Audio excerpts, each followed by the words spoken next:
Hola hermanos, buenos días, un gusto de saludarle en esta mañana. Le voy a invitar que incline su rostro, vamos a orar a nuestro Dios por la enseñanza de esta mañana. Padre bendito, te agradecemos una vez más esta oportunidad que nos da de estar congregados, quizás no físicamente como deseamos, pero mirando ya hacia el futuro y viendo esa posibilidad. Pero a pesar de eso, mantenemos, Señor, abierta tu palabra y queremos seguir siendo instruidos por ella. Por eso te rogamos en esta mañana que tú nos dirijas, que sea todo para tu gloria, de mucho beneficio para nuestra vida, como siempre ha sido poder estudiar tu palabra y en todo podamos glorificar tu nombre. Dirígenos, Señor, en este tiempo que estaremos escuchando tu palabra, que podamos ser transformados y que tu nombre sea exaltado en medio nuestro. Te pedimos, Padre Santo, todo esto a través de tu Hijo Jesús. Amén.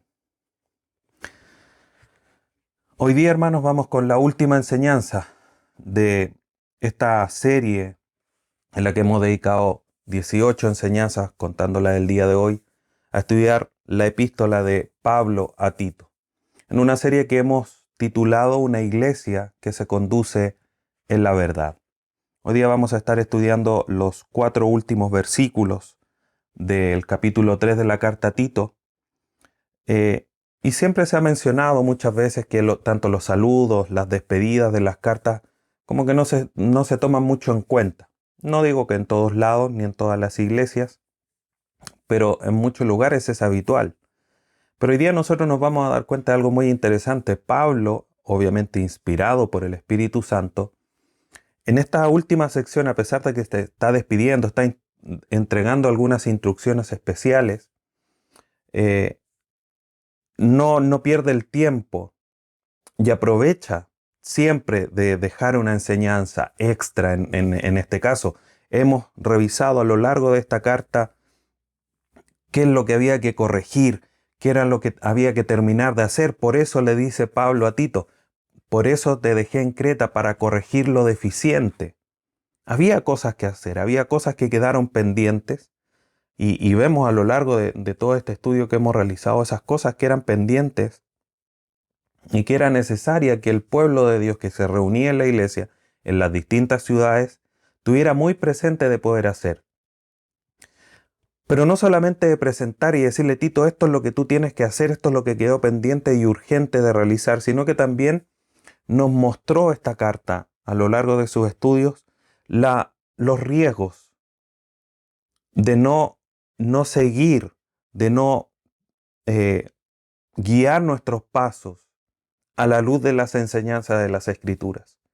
Vemos los falsos maestros, sus falsos discípulos, en qué terminaron. Y el llamado fuerte a la luz de eso, de hacer buenas obras. De que la vida cristiana no es decir yo creo en Jesús y vivir como si eso fuese solamente una frase motivacional, sino que vivir una vida acorde a la fe que se dice tener. Y Pablo en la sección que vamos a ver hoy día no deja eso tampoco suelto, sino que una vez más de alguna manera insiste en esa realidad de que aquel que es creyente, de aquel que ha creído en Dios, tiene que manifestarlo a través de las obras como fruto de esa transformación. Y en ese sentido, otro punto esencial de los que hemos visto a lo largo de la carta, haciendo un pequeño resumen para ya ir a los versículos finales, es el hecho de presentar la obra de redención o justificación en la cruz de parte de nuestro Señor Jesucristo y como provisión de Dios, como la única razón, la razón más potente, la razón más fuerte para que nosotros actuemos de la manera correcta. Porque Dios, o Jesucristo, como dice el texto, se despojó a sí mismo, se negó a sí mismo, tomando las palabras de Filipenses. Se negó, se entregó a sí mismo por ustedes, redimiéndolos del pecado, sacándoles de toda esta situación oscura en la que eran muchos mentirosos, etcétera, rebeldes. Los sacó de eso, por lo tanto, como Él entregó su vida ahí en la cruz, y es un argumento que vemos a lo largo de la carta, ustedes tienen que hacer buenas obras, porque son nuevas criaturas, han sido liberados de esa situación, han sido hechos nuevos. Entonces, es el contexto, es eso por decirlo así, el hilo conductor, la hebra que comienza al inicio y llega hasta el final, estos puntos cardinales de la carta. Y Pablo, cuando llega a esta última sección, que son las instrucciones finales y la despedida, no deja tampoco como un saludo suelto, sino que está conectado con todo lo anterior. Y a pesar de ser un saludo, una despedida, obviamente hay instrucciones finales también, y que nos dejan mucha enseñanza a nosotros. Vamos al versículo 12. Vamos a leer el texto completo para comprender la idea, y de ahí vamos a ir versículo por versículo. Tito capítulo 3, versículo 12 al 15 son los últimos 4 versículos de esta carta, y dice así: Cuando envíe a ti a Artemas o a Tíquico, apresúrate a venir a mí a Nicópolis, porque allí he determinado pasar el invierno. A Zenas, intérprete de la ley, y a Apolos, encamínales con solicitud, de modo que nada les falte. Y aprendan también los nuestros a ocuparse en buenas obras para los casos de necesidad, para que no sean sin fruto. Todos los que están conmigo te saludan. Saluda a los que nos aman en la fe. La gracia sea con todos vosotros. Amén. Entonces vamos al versículo 2, hermanos. Comienza diciendo: cuando envíe a ti a Artemas o a Tíquico, apresúrate a venir a Nicópolis. La ardua labor del ministerio no es una labor que se deba hacer solo. ¿Cómo es que logramos entender esto? No solamente por lo que dice el resto de las cartas, donde se habla de pluralidad, cosa que hemos mencionado en otras ocasiones, sino cuando envía a ti Artemas. ¿Por qué va a enviar Pablo, que no está en ese lugar? Por eso dejó a Tito en Creta, recordando un poquitito las primeras enseñanzas de esta carta. Dejó a Tito en Creta y Pablo se fue a continuar con su viaje, a atender otros asuntos en otros lugares que también eran necesarios de cubrir. Entonces Pablo cuando le escribe le dice: voy a enviar a ti, a Artemas o a Tíquico. Era necesario la ayuda, era necesario el respaldo.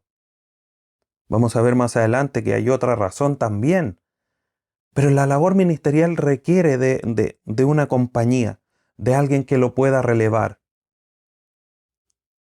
Pablo le dice que vengas a Nicópolis. Entonces vemos aquí entretejido en este texto dos cosas muy importantes, querido hermano. Pablo considera enviar a Tito, ya sea a Tíquico o a Artemas, como una ayuda, pero también como un relevo.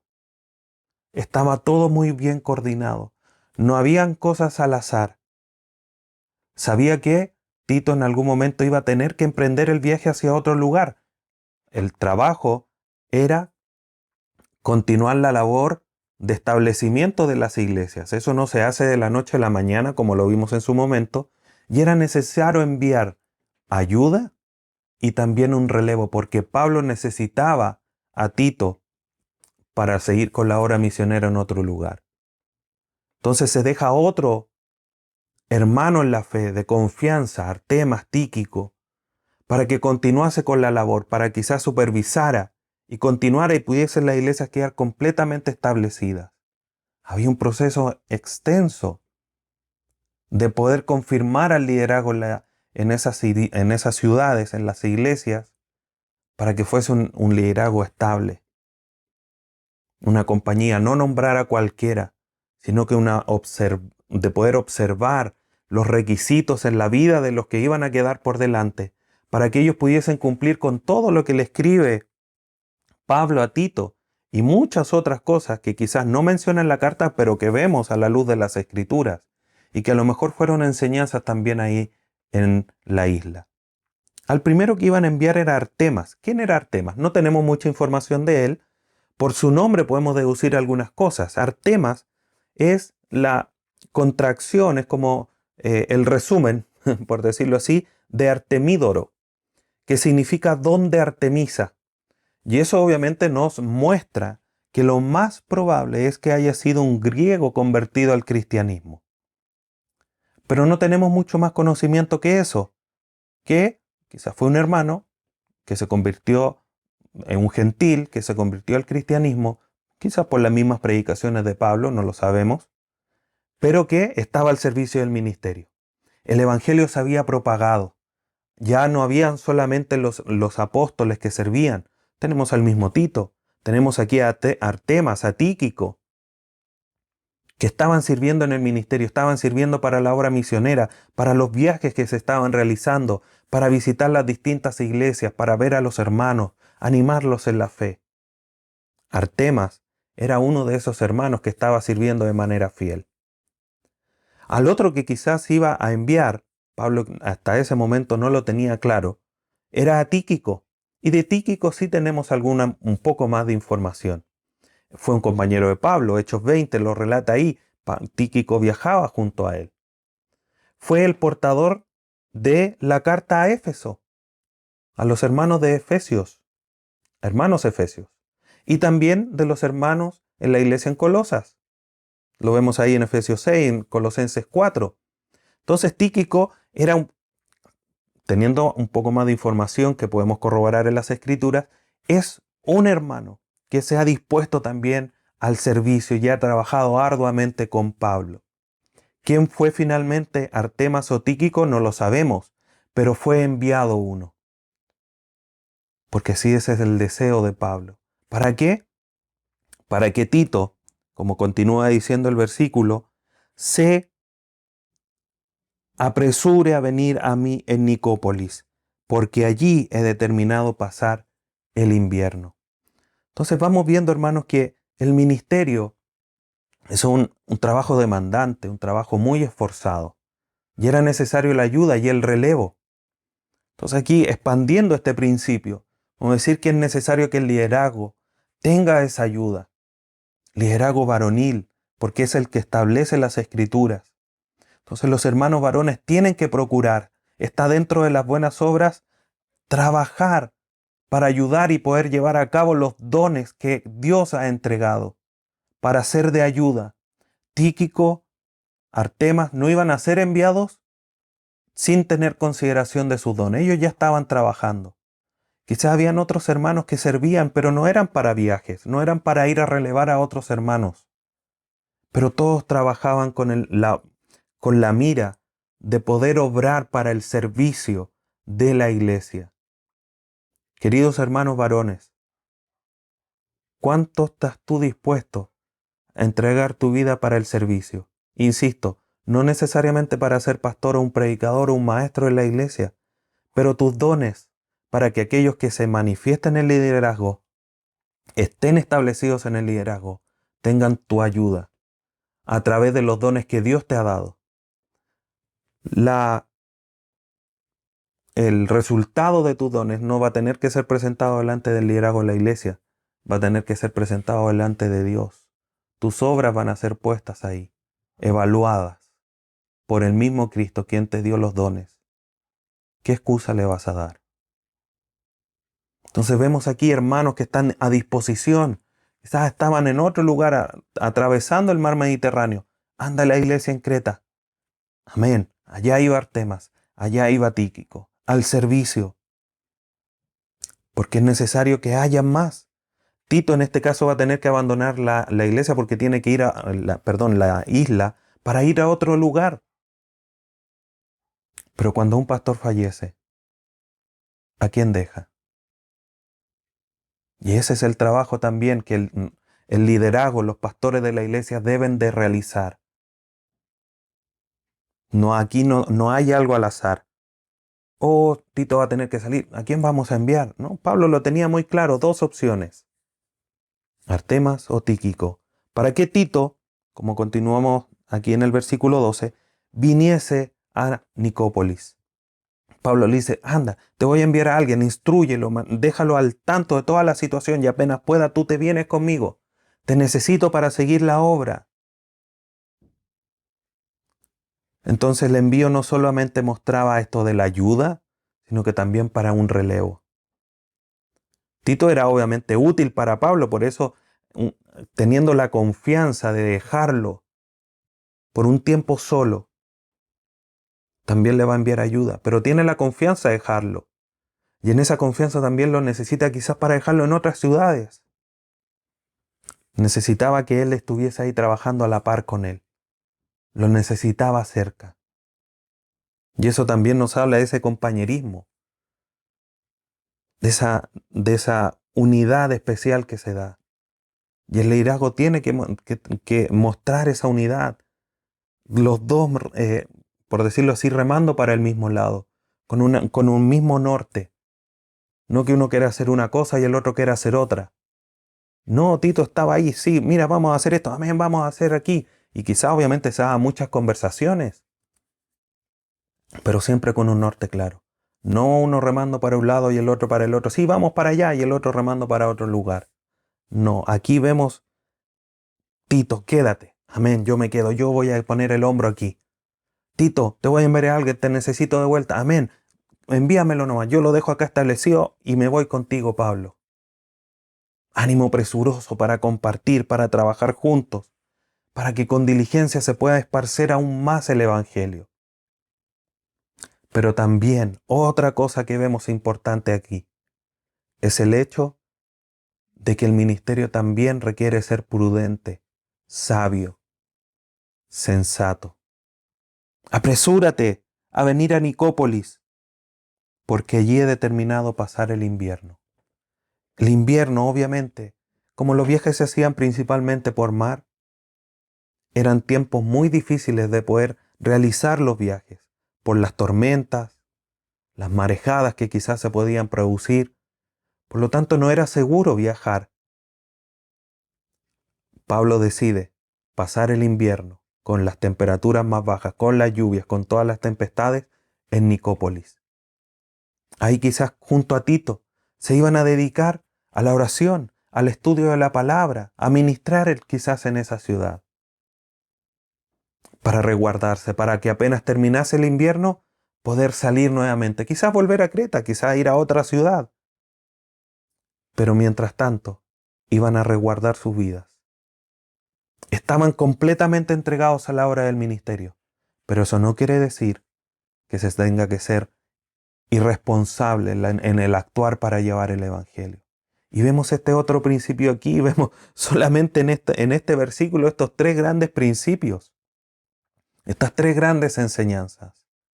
Y solamente Pablo le está diciendo, te voy a enviar a alguien para que te releve y tú vente conmigo, vamos a pasar el invierno acá.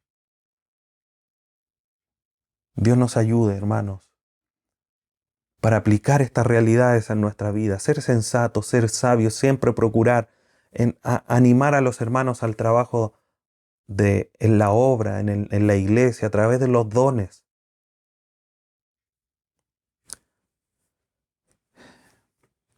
Versículo 13. A Zenas, intérprete de la ley, y a Apolos. Pablo menciona otra vez dos nombres en este lugar, pero ya no los menciona como reemplazos o como ayuda, sino que les dice, encamínales con solicitud. Hay otra labor que hay que hacer. Zenas, al igual que Artemas, no tenemos mucha información. Su nombre Zenas es el diminutivo o el resumen de Zenódoro, que es don de Zeus. Y solamente por lo que dice el texto entendemos que es alguien que interpreta la ley. Ahora, no podemos saber si él es judío o no. A pesar de que su nombre es una expresión quizás de la cultura griega, don de Zeus, muchas veces se aplicaban estos nombres romanos o griegos de la cultura griega a los judíos. Era algo común, eran los nombres. Entonces no sabemos de dónde procede. A lo mejor era Zenas, era hijo de judíos, pero que le pusieron un nombre griego. No lo sabemos. Probablemente era más griego que un judío. Pero sí lo que sabemos era que era un intérprete de la ley. Como tenía nombre griego o romano, lo más probable, hermanos, es que haya sido no un intérprete de la ley, no un escriba. Sería quizá un poco extraño que un judío amante de la ley le hayan puesto un nombre griego. Por eso uno puede determinar que era finalmente como un abogado un conocedor de las leyes romanas. Pero finalmente eso termina siendo un poco de especulación porque no tenemos mayor información y son deducciones solamente a través de su nombre. Lo que sí explícitamente el texto nos dice que él es un conocedor de la ley. Y de cierta manera eso es un abogado. Si era las leyes romanas, que es lo más probable, o de las leyes judías. Pero lo hubiese mencionado como un escriba, probablemente. Pero a estas escenas, junto a Apolos, de Apolos tenemos mucha más información. A través del libro de los Hechos vemos que Apolos era un personaje que era elocuente en la enseñanza, era un conocedor de las Escrituras. Dice Hechos 18:24, llegó entonces a Éfeso un judío llamado Apolos. Aquí tenemos ya un poco más de información. Era un judío y que andaba en los viajes misioneros. Llegó a Éfeso, nuestra querida ciudad de Éfeso, carta que ya estudiamos. Natural de Alejandría, varón elocuente. O sea, tenía una capacidad de expresarse con palabras muy, muy vistoso, por decirlo así. Pero no solamente era elocuente al hablar, sino que era poderoso en las escrituras. Este era Apolos. Apolos es, de hecho, uno de los que se le atribuye el haber escrito la carta a los hebreos, que no sabemos quién fue, pero es una de las posibilidades. Este es Apolos. A Zenas o Apolos, Tito tenía que encaminarles con solicitud para que nada les falte. Zenas y Apolos iban en viajes misioneros, quizás cruzando para llegar a lugares más distantes, quizás a Roma, quizás a la parte más este de Europa, España, por ejemplo. No lo sabemos, pero iban a pasar ahí. Creta iba a ser un lugar de aprovisionamiento, un lugar de paso para llegar a un destino mucho más distante. Entonces Pablo le dice, mira, va a pasar por ahí Zenas y Apolos. Ellos andan en viajes misioneros. Entonces tú muéstrales la hospitalidad. Recíbeles. Pero no solamente recíbeles, sino que también provéeles que nada les falte. Entonces las distintas iglesias en las distintas ciudades eran los nexos, eran los puntos que conectaban una red mucho mayor y que servían de refugio para que el evangelio pudiese seguir extendiéndose. Que nada les falte, provéeles alimento, provéeles abrigo, incluso también provéele las indicaciones para seguir su viaje. El bote o el barco sale de este lugar mejor que este otro, acá hay mejor tiempo, vayan por este lugar o vayan a tal lugar, ahí conocemos un hermano, ahí está su hogar, díganle que van de parte nuestra, descansen en esa parte, en ese lugar durante la noche, que nada les falte, indicaciones y todo lo demás. Quizás una palabra de aliento, una palabra de exhortación en las Escrituras, para que continuasen su viaje. Entonces aquí vemos a través de esta indicación vemos cómo es que Pablo le está diciendo a Tito, tengan la disposición de ayudar activamente a los ministros que están de viaje, a los que están sirviendo, quizás no directamente a ustedes, pero están sirviendo al Señor, al mismo que ustedes sirven. Ayúdenles en esa amplitud, en ese abanico de ayudas que acabo de mencionar.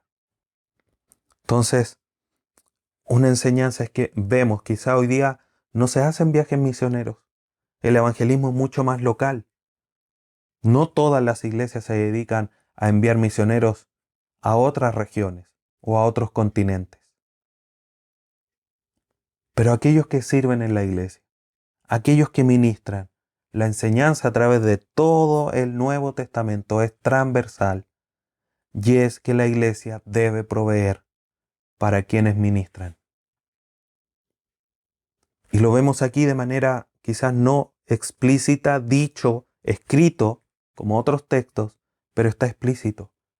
La iglesia tenía que hacerse partícipe en ayudar, en proveer a aquellos que estaban sembrando, que estaban sirviendo a la iglesia universal. que estaba en expansión en este momento y que sigue estando en expansión hoy día, pero territorialmente estaba expandiéndose rápidamente. Y la iglesia ahí en Creta, las distintas ciudades con sus iglesias debían de proveer a Zenas y a Apolos y quizás a otros que iban a pasar. Debían de manifestar la realidad del amor, de la preocupación, de la hospitalidad a aquellos que servían. Y es interesante lo que dice el versículo 14. Dice, y aprendan también los nuestros a ocuparse en buenas obras para los casos de necesidad, para que no sean sin fruto. En el contexto, esto está claramente, estrechamente relacionado, íntimamente ligado a lo que acabo de mencionar. Y aprendan también los nuestros a ocuparse en buenas obras. Que la iglesia, Tito, cuando te veas al recibir a Zenas, a Apolos, aprendan ellos, cuando lleguen ministros, ellos también quieran recibirles. La iglesia tenía que aprender. No eres tú, Tito, el que tiene que proveerle todo. Es la iglesia la que tiene que aprender a ocuparse en la provisión de aquellos que sirven en la iglesia. La iglesia tenía que participar. Debía aprender a ocuparse en buenas obras. Como veíamos en el capítulo 2, Dios ha tomado para sí un pueblo celoso de buenas obras. Esta es una buena obra, la de la hospitalidad, la de proveer para los que sirven para el ministerio. El, el contexto inmediato, explícito aquí, es a Zenas y a Apolos que iban a pasar por la isla de Creta para ir hasta otro lugar. Pero a los que estén ahí, a los que se queden ministrando ahí, también tienen que ocuparse en ellos, proveerle a ellos. La iglesia sí, manifestando o entregando, actuando en preocupación por los que los ministran, manifestaban ese cambio, esa obra que debe ser manifiesta. ¿Por qué? Porque Cristo murió en la cruz. Lo hemos visto a lo largo de la Escritura. Esa es la razón para las buenas obras, para la buena conducta, para conducirse conforme a la verdad. Esta es una buena obra. El proveer para los que sirven a la iglesia, para los que ministran a la iglesia. Y cuando aquí dice, aprenda, sí, bien digo, aprendan también a ocuparse en buenas obras. El verbo aquí, ocuparse, es un verbo imperativo. Aprendan. Ese es el verbo. Aprendan. Ese es un verbo imperativo. Es un mandato. El líder tiene que enseñarle. Y lo vemos en a través de las cartas. Mucha enseñanza. Donde se habla de la mantención de los que ministran en la iglesia. Del liderazgo. La iglesia debe aprender. ¿Cómo va a aprender? Porque el liderazgo le enseña sobre los dineros. Un tema que es tan delicado y genera tantas situaciones difíciles. Pero las escrituras hablan y nos enseñan a manejar el tema de los dineros. Enséñales, enséñales. La enseñanza está aquí, para que ellos aprendan. Y además, esa realidad de que aprender debe llevarlos a una acción. Y eso también lo manifiesta. Los verbos en el griego tienen muchas características que los verbos en español no los tienen. Por eso uno puede sacar tanta información o obtener tanta información. Aquí dice que aprendan de manera continua, y ese aprender obviamente también conlleva la acción. Y no solamente puntual aquí con el caso de Zenas y de Apolos. La iglesia tiene que aprender para hacerlo de manera continua. Sé tu ejemplo, le dice en otro pasaje Pablo a Tito.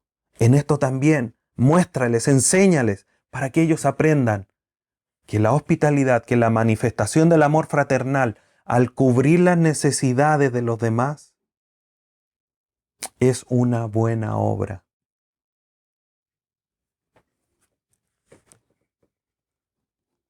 Ocuparse en buenas obras para los casos de necesidad Obviamente aquí había un caso particular, la necesidad de estos viajeros que iban con el Evangelio. Filipenses, capítulo 4, versículo 18 dice, pero todo lo he recibido y tengo abundancia, le dice Pablo a la iglesia en Filipenses. Estoy lleno, habiendo recibido de Epafrodito lo que enviaste. La iglesia de Filipo le había enviado a Pablo una ofrenda, le había enviado algo. Pablo, cuando escribe la iglesia a los filipenses, estaba preso. Y Epafrodito llevó todo y lo he recibido todo. Epafrodito ha sido un buen mensajero. Habiendo recibido Epafrodito lo que enviaste, olor fragante, sacrificio acepto, agradable a Dios. Pablo aquí no dice, esto me ha sido muy agradable a mí. ¿Fue agradable a Epafrodito? No, agradable a Dios, porque está haciendo de servicio. Pablo estaba en otro lugar, preso, no sirviéndoles directamente, pero era quien había fundado la iglesia, lo estaba instruyendo a través de la carta. Y ellos, en el amor, en la provisión, en las buenas obras, en el gozo que tienen en Cristo Jesús, proveen, hacen una ofrenda, le hacen llegar quizás no solamente algo de dinero, sino que abrigo, algo de alimentos. Y es enviado. Pablo lo recibe. La gloria y la alegría es de Dios. ¿Por qué? Porque la iglesia había aprendido a procurar buenas obras al manifestar este amor fraternal a aquel que lo lideraba. Samuel Pérez Millos comenta lo siguiente. La ofrenda, por cuanto es doctrina, debe ser enseñada y practicada en la iglesia. Y esto suena muy fácil, porque muchas iglesias piden y piden y piden. Aquí no se habla de pedir y pedir y pedir. Se trata de algo muy práctico. Y hay enseñanzas en las Escrituras con respecto a las ofrendas. Y eso me dice a mí, como pastor de la iglesia, que yo les debo de enseñar. Se puede sonar feo, puede verse desde afuera, ya está pidiendo dinero. La Escritura aquí está siendo clara. Provean para las necesidades. Y eso es a través de una ofrenda. Pablo necesitaba una ofrenda, estaba preso, necesitaba alimento, necesitaba abrigo. La ofrenda no necesariamente tiene que ser en dinero. La iglesia lo juntó, se le llevó. A Cenas y a Apolos era necesario también cubrir sus necesidades para que nada les falte. Eso debía aprenderlo la iglesia. Y mire lo que termina diciendo este versículo. Para que no sean sin fruto. Realizar las buenas obras, queridos hermanos, es un testimonio visible de lo fructífero, de lo real que es la obra de Dios en tu vida.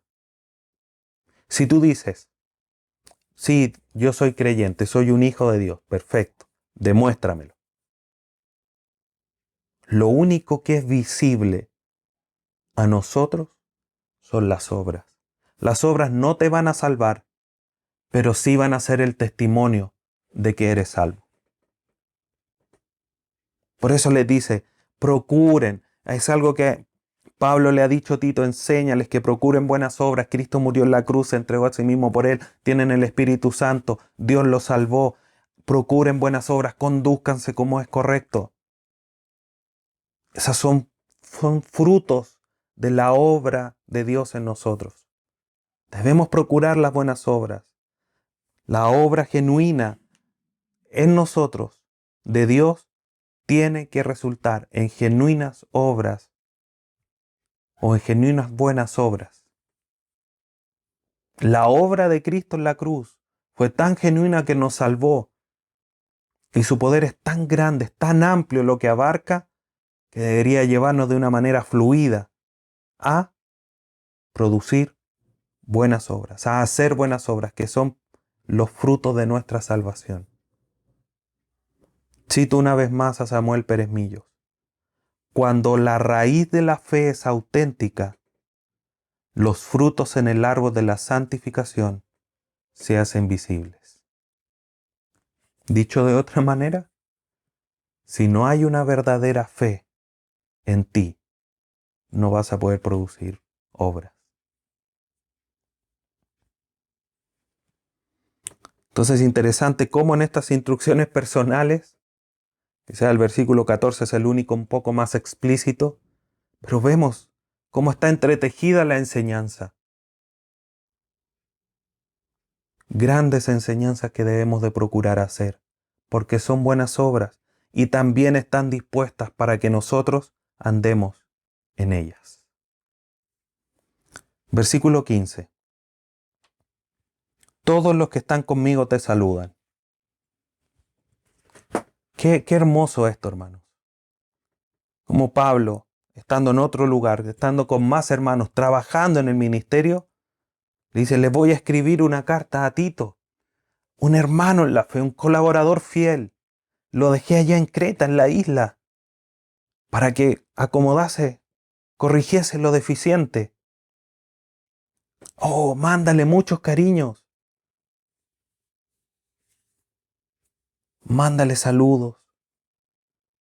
Quizás no lo conocían, quizás sí, no sabemos, pero se muestra el amor fraternal, esa compañía ministerial, no solamente de Pablo a Tito, sino que todos los que estaban con Pablo.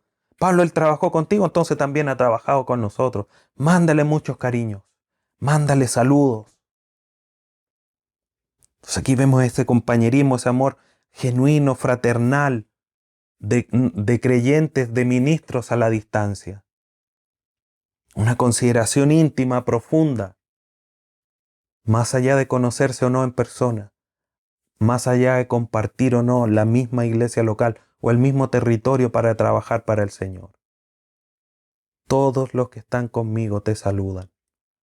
Y Pablo le dice, saluda a los que nos aman en la fe. Para muchos es un mensaje interesante, porque Pablo es explícito, a los que nos aman en la fe. El saludo no es solo para Tito. Tito cuando leía la carta dice, hermanos, he recibido una carta de Pablo. Pablo, el que estuvo con nosotros, ¿qué dice? Mire, tienen que comportarse. Miren a Cristo en la cruz. Tienen que comportarse tanto como padres, como hijos, como hombres, como mujeres, como señoritas, como en la sociedad. Compórtense a la luz de este mensaje. Vamos a establecer un liderazgo que sea irreprensible, que tenga estos requisitos. Y les manda muchos saludos. Pablo suma a la iglesia, a las iglesias de la isla, a su saludo. Pero es interesante y llama la atención esto de los que nos aman en la fe. Porque lo más probable, y es lo que muchos entienden, muchos teólogos, es que también a muchos se les había tapado la boca. A muchos se les mandó a hacer, a vivir de una manera adecuada, a taparle la boca a los falsos. A los discípulos había que exhortarles fuertemente. Y quizás para ellos la persona de Pablo no era grata, porque lo estaba confrontando con su pecado. Y quizás ellos se fueron de la iglesia, no lo sabemos. Pero los que nos aman en la fe, manifiesta de cierta forma aquellos que han mantenido la fe, que se mantienen firmes, y no se han desviado. A los creyentes genuinos, salúdamelos, por decirlo de otra manera. Y Pablo culmina esta bendición final o este saludo final con la última frase, la gracia sea con todos vosotros. La gracia, hermanos, como hemos visto enseñada en esta carta, es la razón, la causa, fundamento de nuestra salvación.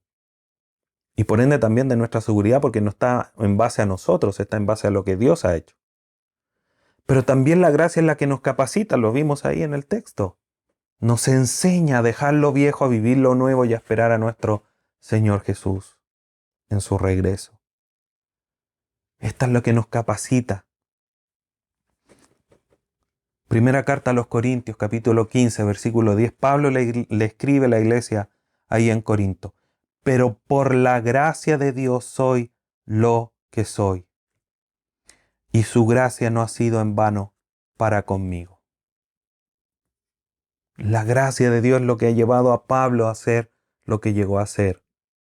Lo que tú eres hoy en Cristo, hermano, es por la gracia de Dios en ti, porque te ha ido transformando.